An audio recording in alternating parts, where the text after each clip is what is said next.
สบายดีมือนี่ข้าพเจ้าเปรมออร์แกนิกตกยามแรงเนาะแหวมาเบิ่งห้านแต่ละห้านอยู่ที่บ้านพลสิมแต่ละห้านแต่ละบอนก็มีแต่เมนูแซ่บๆนี่ปิ้งหมูนี่ห้านในตำนานห้านขายของกินสุกนี่เจใหญ่ใจดีเพิ่นก็โอ้ยกำลังปิ้งเพิ่นว่าเด้ขายเครื่องนี่ลูกสาวเพิ่นก็ญาติแต่อายกล้องขี่เลาะมาไปแล้วเป้าหมายก็ห้านตำไปแล้วมึงมื่อนี้การหลอกมารู้สึกว่าอยากกินแนวเปรี้ยวกายห่านกระพุนน้ำเจียวเพิ่นกระปิดช่วงนี้เพิ่นคาขุดมันเฮ้ย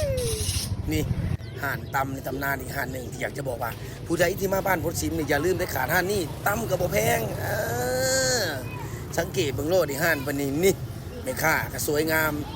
นี่เมนูนี่เบิ่งโลดเมนูนี่ทึกๆพี่น้องขอยสั่งมาแล้วเรียบร้อยโอ้ยผลมือจะขนาดล้างมือมาแต่เฮือนพุ่นนะถ้วยเพิ่นก็บักใหญ่นึงนี่ข่อยกล้องจะโลดนี่35,000 กีบก็กินจนเจ็บท้องหลายอยากจะบอกว่าเมนูฮันนี่มีหลายอยู่เนาะแต่ข่อยเลือกตำหมี่